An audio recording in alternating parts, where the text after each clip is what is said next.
नमस्कार दोस्तों, defence affairs में आपका हार्दिक स्वागत है। आज का हमारे वीडियो का टॉपिक होगा कि how to prepare for Indian Air Force exam after class 12th। ये वीडियो गांव के उन सभी बच्चों के लिए लाभदायक होगा जिनको जानकारी के अभाव में कोई सूचना नहीं मिल पाती है। ओके, तो कि वीडियो में ये हम बात करेंगे कि 12th क्लास पास करने के बाद हम लोग इंडियन एयरफोर्स के लिए कैसे अप्लाई कर सकते हैं। मिनिमम क्लास 12th के पास जो भी स्टूडेंट है उनके लिए ये वीडियो होगा। ठीक है, बात करते हैं एयरफोर्स एग्ज़ाम के पैटर्न की। तो ये देखें, एयरफोर्स का एग्ज़ाम है मेनली 3 भागों में डिवाइडेड है, जिसमें सबसे पहले होता है फेज़ 1, जिसमें अपना ऑनलाइन टेस्ट रिटन एग्ज़ाम होता है। और सेकंड फेज़ है इसका फिजिकल फिटनेस टेस्ट। और इसका थर्ड फेज़ है जिसमें स्टूडेंट्स का मेडिकल एग्जामिनेशन होता है। तो ये 3 मेन मुख्य बातें थी इस एयरफोर्स एग्ज़ाम के पैटर्न की। ओके, अब बात करते हैं इस एग्ज़ाम पैटर्न से पहले कि एग्ज़ाम कंडक्ट कौन करवाती है। कि इंडियन एयरफोर्स का ये एग्ज़ाम है वो कराती है सेंट्रल सिलेक्शन एयरमैन बोर्ड। ठीक है, इंडियन एयरफोर्स का ही है, ये इस एग्ज़ाम को कंडक्ट कराती है। और इसके फॉर्म आते हैं जो अभी हम बताएंगे। और इसकी फॉर्म भरने के लिए जो भी नेसेसरी डॉक्यूमेंट्स होते हैं वो उनकी ज़रूरत पड़ती है। कोई ज़्यादा खास डॉक्यूमेंट वगैरह नहीं चाहिए थे। इंडियन एयरफोर्स के मेनली फॉर्म हैं वो साल में 2 बार आते हैं। उनसे सबसे पहले जनवरी स्टार्टिंग में फॉर्म आते हैं इसके इंडियन एयरफोर्स के, जिसका एग्जामिनेशन मार्च मंथ में होता है। और उसके बाद इंटेक 2 के जो भी फॉर्म आते हैं वो जुलाई मंथ में आते हैं और उसका एग्जामिनेशन सितंबर में होता है। बात करें इस एग्जामिनेशन के एलिजिबिलिटी क्राइटेरिया की, तो मेनली इसके लिए अप्लाई करने वाले जो भी कैंडिडेट होते हैं उनकी मिनिमम एज होनी चाहिए 16.5 साल और मैक्सिमम 19.5 साल तक ये फॉर्म फिलअप कर सकते हैं। और इसमें भी 2 कैटेगरी है मेनली, जिसके लिए मेनली ग्रुप एक्स है, जिसके लिए कैंडिडेट 12th पास पीसीएम और इंग्लिश में 50% मार्क्स होने कंपलसरी है। ठीक है, और वाई ग्रुप के जो भी स्टूडेंट्स होते हैं उनके लिए कोई नेसेसरी नहीं है, वो कोई भी स्ट्रीम से 12th क्लास पास हो सकता है, और बल्कि उसके इंग्लिश में 50% मार्क्स होने ज़रूरी है। और वाई ग्रुप की एक वैकेंसी और है जिसका नाम है मेडिकल असिस्टेंट। इसका पेपर भी वाई ग्रुप के साथ ही होता है। और इसके लिए जो मेनली कैंडिडेट सेलेक्ट किए जाते हैं वो उनके पास 12th में बायोलॉजी होना ज़रूरी है। अब बात करें इसके ऑनलाइन टेस्ट की, तो ये ऑनलाइन टेस्ट है, इसका पूरा क्राइटेरिया है। ये देखें कि ग्रुप एक्स का जो एग्जामिनेशन होता है उसमें मेनली 3 सब्जेक्ट आते हैं, जिसमें सबसे पहले है इंग्लिश, उसके बाद फिजिक्स और उसके बाद है मैथमेटिक्स। इसके लिए 60 मिनट का टाइम मिलता है अपन को। और उसके बाद है वाई ग्रुप के लिए, जिसमें मेनली 2 सब्जेक्ट ही हैं। 2 तो क्या है, वैसे तो माने तो ये 4 सब्जेक्ट है। जिसमें एक तो आता है इंग्लिश और उसके बाद है रीजनिंग और जनरल अवेयरनेस, जिसमें एक तो आता है मैथमेटिक्स का पोर्शन, मैथ अर्थमेटिक मैथ आती है, और प्लस स्टैटिक जीके का पोर्शन इसमें आता है। ठीक है, और ये पेपर होता है 45 मिनट्स का। और एक पेपर होता है both x and y group के लिए, जिसमें पेपर में आते हैं English, physics, mathematics, technical math और रागा का पोर्शन आता है। ठीक है, इसके लिए कैंडिडेट को 85 मिनट्स पेपर के लिए मिलते हैं। और इसके सिलेबस की बात करें अपन, इन सारे एग्जामिनेशन के सिलेबस है वो है सिलेबस 12th क्लास का सीबीएसई पैटर्न पर आधारित है इसका सिलेबस। ठीक है, 12th क्लास का सीबीएसई का जो भी सिलेबस होता है वो सिलेबस इसके लिए काम आता है। ओके, तो आगे चलते हैं।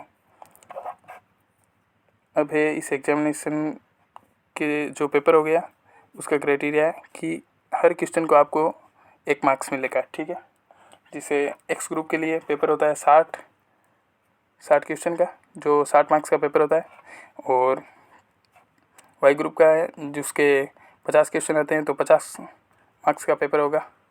और बोथ का 85 मार्क्स का पेपर होता है। और जो भी क्वेश्चन अपन छोड़ते हैं उसका कोई भी अपन को नंबर नहीं मिलता है। और उसके बाद है नेगेटिव मार्किंग, जो भी क्वेश्चन आपका गलत होता है उसके लिए आपके सही क्वेश्चन के 0.25 नंबर पर रॉन्ग क्वेश्चन के लिए काट लिए जाएंगे। और जब भी कोई स्टूडेंट ये पेपर पूरा क्वालिफाई कर लेता है तो उसको फेज़ 2 के लिए बुलाया जाता है एयरमैन सिलेक्शन सेंटर पर। जो एयरमैन सिलेक्शन सेंटर है वो भारत में लगभग हर स्टेट में है और उस पर उसको बुलाया जाता है और वहाँ पर डॉक्यूमेंट वेरिफिकेशन सर्वप्रथम करवाया जाता है उस कैंडिडेट का। उसके बाद आगे चलते हैं और फिर उसका स्टार्ट होता है फेज़ 2। फेज़ 2 स्टार्ट होता है स्टूडेंट का फिजिकल फिटनेस एबिलिटी टेस्ट, ठीक है, विल इंक्लूड। इसमें अपन को मेनली स्टूडेंट को क्या करवाते हैं, उसके लिए सबसे पहले 1600 मीटर की रनिंग होती है, 6 किलोमीटर की, और जिसके लिए टाइम मिलता है 6.5 मिनट, यानी 6.5 मिनट में आपको 1600 मीटर की रनिंग पार करनी होती है। उसके बाद आपको 10 पुशअप, 10 सिटअप्स और 20 स्क्वाट्स निकालने पड़ते हैं। ओके। और बात करें फेज़ सेकेंड, अगर अपन क्वालिफाई कर लेते हैं, फेज़ सेकेंड अगर क्वालिफाई करने के बाद स्टूडेंट को बुलाया जाता है फेज़ थर्ड के लिए, जहाँ पर उसका होता है मेडिकल एग्जामिनेशन पर एयरफोर्स कैंडिडेट का। लेकिन उससे पहले बात करते हैं मेडिकल के लिए बुलाने से पहले स्टूडेंट का एक टेस्ट जो थोड़ा महत्वपूर्ण भी है वो होता है, जिसमें 2 टेस्ट होते हैं मेनली। एक तो होता है एडेप्टेबिलिटी टेस्ट फर्स्ट, ठीक है, सिचुएशन रिएक्शन टेस्ट होता है ये, और दूसरा है adaptability test second, group discussion, जिसे अपन जीडी कहते हैं। और इसका एक आज की जनरेशन में जो भी स्टूडेंट तैयारी करते हैं उनके लिए एक हवा बना हुआ है कि इसमें इंग्लिश कंपलसरी है। लेकिन इंग्लिश देखें, इसमें कंपलसरी तो नहीं है, लेकिन एक बात है कि इंग्लिश इंटरनेशनल लैंग्वेज है, कुछ तो बोलना आना चाहिए थोड़ा नॉर्मली। अगर आप एयरपोर्ट्स में जॉब करने जाओगे तो ये ज़रूरी नहीं है कि आपके पास जो भी कैंडिडेट्स या जो भी आपके जो वर्कर आएंगे साथ में काम करने वाले, वो ज़रूरी नहीं कि नॉर्थ इंडिया से ही हो, जिनको सारों को हिंदी आती हो। तो उनके लिए उनको समझाने के लिए कुछ तो नॉर्मल इंग्लिश तो आनी चाहिए। इसके लिए जीडी के लिए नॉर्मल इंग्लिश आनी ज़रूरी है, ठीक है। और एडेप्टेबिलिटी टेस्ट फर्स्ट होता है, उसमें सिचुएशन रिएक्शन टेस्ट होता है, और जिसका कुछ ज़्यादा नहीं है रोल, उसमें नॉर्मल से रीजनिंग के क्वेश्चन होते हैं। और उसके बाद होता है अपना मेडिकल टेस्ट। पहले वो जीडी वगैरह वो एडेप्टेबिलिटी टेस्ट होते हैं फिजिकल के बाद में। हम बात करते हैं मेडिकल टेस्ट की। तो मेडिकल टेस्ट है, उसके मेन जो भी है पॉइंट वो मैं आपको डिस्कस करता हूँ।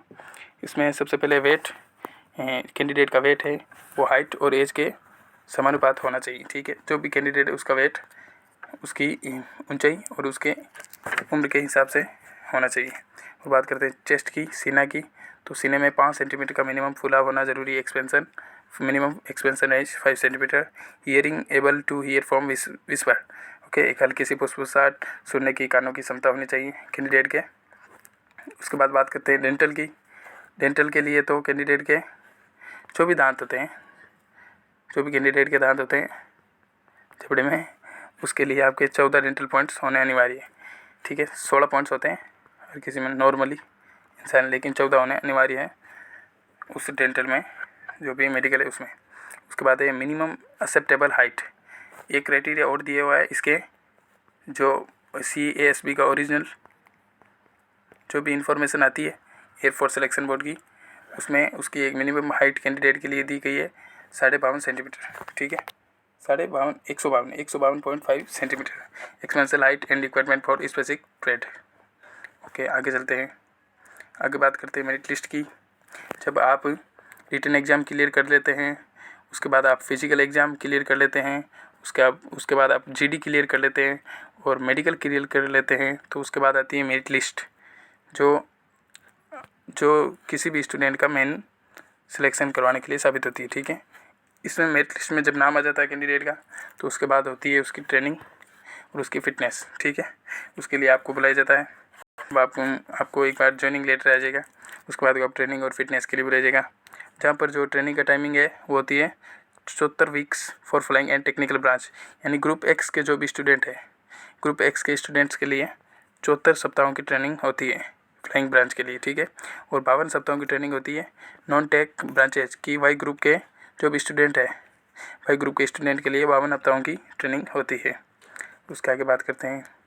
उसके आगे ये देखिए, जो भी स्टूडेंट जो हो जाते हैं सिलेक्टेड, उसके लिए सैलरी और पे स्केल क्या है। उसके लिए ट्रेनिंग टाइम में हर कैंडिडेट को एकदम फिक्स 40,600 रुपये पर मंथ अप्लाई देते हैं गवर्नमेंट। और उसके बाद ग्रुप एक्स के और ग्रुप वाई के कैंडिडेट के लिए 33,000, ग्रुप एक्स के लिए 33,100 रुपये, और ग्रुप वाई के जो भी कैंडिडेट होते हैं उनको 26,900 रुपये पर मंथ मिलते हैं।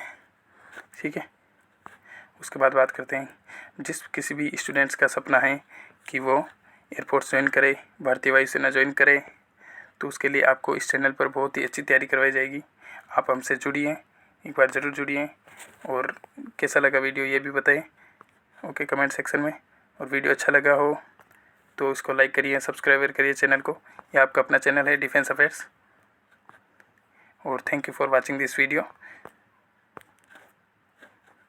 Thank you for watching this video. जिन्होंने आपको कमेंट सेक्शन में ज़रूर बताएं वीडियो कैसा लगा है आपको। ठीक है, जय हिंद, जय भारत।